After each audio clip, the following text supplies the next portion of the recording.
प्रातःकाल में सुबह 7 बजे के आसपास कोर्ट कमिश्नर द्वारा जो रिक्वेस्ट की गई थी उसमें दोनों पक्षों द्वारा बैठ के थाना संबल पर ही रजामंदी से दोनों पक्षों के सर्वे की शुरुआत हुई थी। उसके बावजूद कुछ लोगों द्वारा 2-3 फ्लैंक से लोगों ने आके पुलिस पर पथराव शुरू किया। उस पथराव को पुलिस ने रिटेलिएट किया और उसके बाद में शांति व्यवस्था है वो घंटे भर के अंदर विदिन 1 आवर कायम कर ली गई। इसका मतलब टारगेटेड तरीके से उन्होंने पुलिस को टारगेट किया, लेकिन पुलिस ने अपना संयम बरतते हुए उन पर हल्का बल प्रयोग करते हुए उनको खदेड़ने का काम किया। 2 महिलाओं द्वारा ऊपर से पथराव किया गया और एक तमंचे का फायर है, कंट्री मेड वेपन का, वो छर्रा है, वो एकदम बिल्कुल पास से निकला और एक के पांव में गोली लगा, मेरे पीआरओ के पांव में गोली लगी। जो भी व्यक्ति इस तरीके के काम में संलिप्त है उन सब के खिलाफ कठोर से कठोर कार्रवाई करके गैंगस्टर भी लगाएंगे इन सब के ऊपर। और आज की जो घटना में विभिन्न जो कार्रवाइयों के अंदर जो लोग सम्मिलित थे उन सब के खिलाफ एनएसए की कार्रवाई की जाए। वर्तमान में जनपद संबल में किसी प्रकार का कोई पथराव या आगजनी या इस तरह की कोई घटना अभी प्रकाश में नहीं आई है और शांति व्यवस्था है वो पूर्णतः कायम है। एडिशनल फोर्स भी और मंगवाई गई है और मुझे नहीं लगता है कि कोई इस तरह की अनटूवर्ड इंसिडेंट अभी होगा। मोबाइल की जो इंटरनेट सर्विसेज हैं उनको सस्पेंड करने के लिए 1 दिन के लिए मैंने डीएम साहब से रिक्वेस्ट किया था और शासन द्वारा वो रिक्वेस्ट अप्रूव कर दी गई है। तो 1 दिन के लिए इंटरनेट सर्विसेज हैं वो बंद रहेगी और मैं उम्मीद करता हूँ शांति व्यवस्था कायम रहेगी। जो प्रातःकाल में सुबह 7 बजे के आसपास कोर्ट कमिश्नर द्वारा जो रिक्वेस्ट की गई थी उसमें दोनों पक्षों द्वारा बैठ के थाना संबल पर ही रजामंदी से दोनों पक्षों के सर्वे की शुरुआत हुई थी। करीबन 1.25 घंटे तक सर्वे है वो शांतिपूर्वक चला, किसी प्रकार कोई इश्यू नहीं था। लेकिन उसके बावजूद कुछ लोगों द्वारा 2-3 फ्लैंक से लोगों ने आके पुलिस पर पथराव शुरू किया। उस पथराव को पुलिस ने रिटेलिएट किया और उसके बाद में शांति व्यवस्था है वो घंटे भर के अंदर विदिन 1 आवर कायम कर ली गई।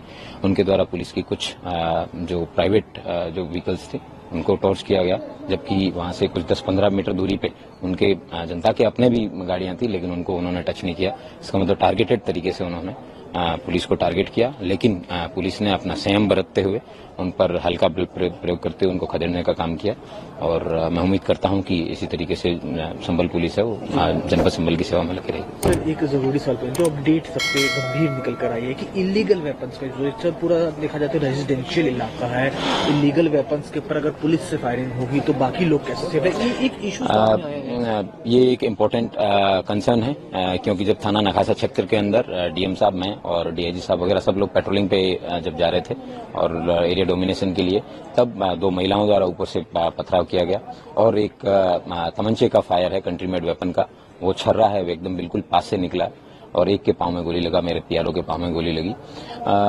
इट इज अनफॉर्चुनेट, लेकिन हर एक घर का सैनिटाइजेशन करना नेक्स्ट टू इम्पॉसिबल है। बट ये बात सच है कि ये एक संवेदनशील जगह है और इस तरीके के जितने भी लोग हैं अपराधी हैं उनके खिलाफ धरपकड़ अभियान भी चलाया जाएगा और जो भी व्यक्ति इस तरीके के काम में संलिप्त है उन सब के खिलाफ कठोर से कठोर कार्रवाई करके गैंगस्टर भी लगाएंगे इन सब के ऊपर। और आज की जो घटना में विभिन्न जो कार्रवाइयों के अंदर जो लोग सम्मिलित थे उन सब के खिलाफ एनएसए की कार्रवाई की जाएगी। एफआईआर के लिए भी बात चल रही है? वर्तमान में एक एफआईआर है थाना संबल पर पंजीकृत की जा चुकी है।